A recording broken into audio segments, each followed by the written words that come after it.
This is One on One.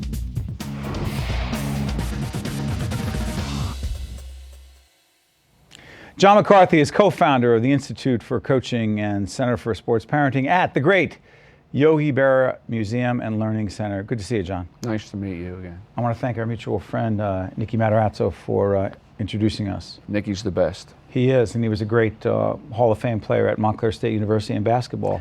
Actually, he was better than he'll tell you he was.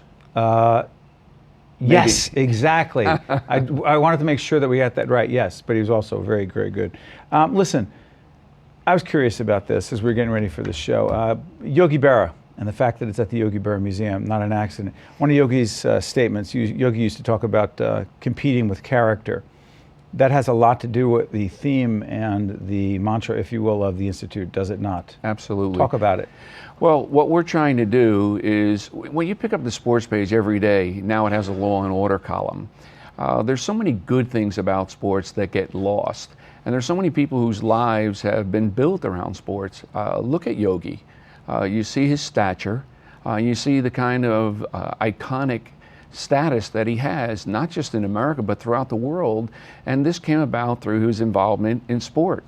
And the museum is also a learning center, because if you go into the museum, it's about artifacts. What separates the museum from Cooperstown and other places is that it's a learning center, and we're trying to show kids, parents, and coaches that competing with character really matters, because that's why Yogi has the kind of iconic stature that he does. I mean, you've met him. There's no one who doesn't have something positive to say about him. Yeah, but break it down for us, the Institute, the Coaching Institute. Give us a sense of what you do and who you do it for and the impact it has. We've come up with Dave Kaplan, who's the director of the museum. Great guy. And my partner, Rob Gilbert, who's one of the leading sports psychologists. Right. We've had him on before. We founded the Institute for Coaching, and we came up with a triple play initiative. And it's a three-pronged approach. We deal with coaches, we deal with athletes, and we deal with parents. With the coaches, we talk about, do you want to be successful or do you want to be significant? Success is temporary, it's your yearly record. Significant is, do you want to build a program and teach kids how to play the right way? With kids, we spend time with, how do you become the best teammate? Everybody has a chance to become the best teammate. We talk about Mickey Mantle. With all of his accomplishments, on his tombstone says the best teammate. Give us a concrete example today in modern times with kids, all of whom want to be the best, all of whom want to have the best stats. Give us a concrete example and break it down, because no one's going to argue with the platitudes. No one's going to argue with the quotations that you just put out there. But give us a concrete sense of the difference between, and what the Institute teaches a kid, between success and being significant. Well, for coaches, what we talk about is, will your players come back and visit you in the future? Will you bring them back and have them talk to the kids that you have now?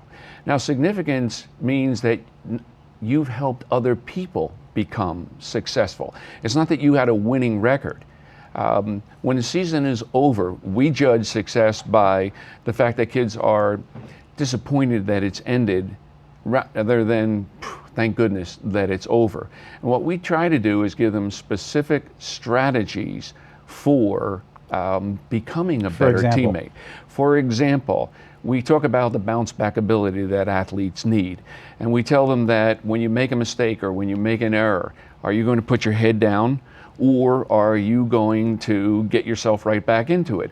If you're a leader, do you go over to someone and say, listen, we need you? I mean, we use the example of place kickers.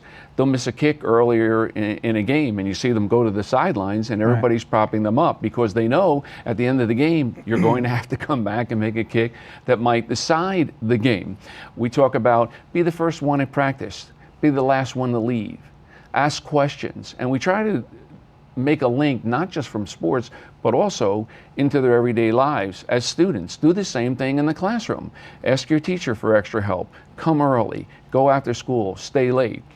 There are so many good things that you can learn from sports, and we try to give specific examples of that. We tell Dr. Gilbert, who is a noted storyteller, talks about guys that come back from a reunion, and one of the young men asked the captain, the coach, you know, I was the best player on the team, but you made Steve the captain. And the coach says, well, yeah, Steve was the best player for the team. You were the best player on the team. What's the difference? There's a difference, because if I'm the best player on the team, those are my physical attributes that make me a stellar performer. I don't necessarily impact on the play of everyone else. I want to be clear. Derek Jeter, I'm a Yankee fan, you can tell. Derek Jeter is not the best athlete on the field. He never is, never was, never will be. Right. But he is always, in my opinion, the best player for the team. No question about it. And you go back even farther, Magic Johnson. Magic Johnson would call up Kareem Abdul-Jabbar after a game and compliment him on his performance. Make other people better, is that what you're saying? Absolutely, absolutely. That's what a leader does. That's what Jason Kidd does. That's what Derek Jeter does. All they have to do is watch Jeter. Now, he was criticized for not being very vocal. And they said, well, you're not really that kind of a leader. He said, you don't see me in the clubhouse. You don't see what I do. If a young player makes an error or a mistake, that's something that's not out of the Yankee tradition, Jeter will go over and talk to that person about what it's like to be a Yankee. So it's a different kind of leadership, but he is no question the best player for the team. And by the way, the only time we have left here, I'm curious about this, John. There are coaches who coach to win, and there are coaches in the process of coaching to win hurt players and berate players. And Nicky and I know this because we played ball at the same time. Right. I was at Essex Catholic and he was at Bloomfield High School, and I coached with some players I played with some coaches who grabbed me by the face mask and told me in no uncertain terms the horrible person I was, the weak person I was, I would never amount to anything. And we had a very good team. But I remember the negative feelings that people had toward that coach. When we talk about success and significance, we talk to coaches and say, do you want to have a successful team this year, or do you want to build a successful program? Two different things. If you want to build a successful program, you have to treat these kids, first of all, the way you would want your own child to be coached. That's a big deal. It's a major deal. I talk to coaches all the time, and Go ahead. I say to them, never embarrass a kid in public. Never challenge a kid. As Yogi says, what does the kid want? Because we found that kids will do whatever they can to impress a coach if it's something that they want to do. But forcing a kid to do something that's out of their own experience, that's really not good for the kid. John McCarthy's doing important work with his colleagues up at the Institute for Coaching and the Center for Sports Parenting at Yogi Berra Museum and Learning Center up at the campus of Montclair State University, our alma mater with Nick Matarazzo, who again is in the Hall of Fame up there. Absolutely. Good stuff. Thank you, John, for coming in. My pleasure. Stay tuned. One-on-One has some great people doing important work. You never want to miss it. Stay tuned. We'll be right back. Thank you, John. One-on-One with Steve Adubato has been a production of the Caucus Educational Corporation, celebrating 25 years of broadcast excellence.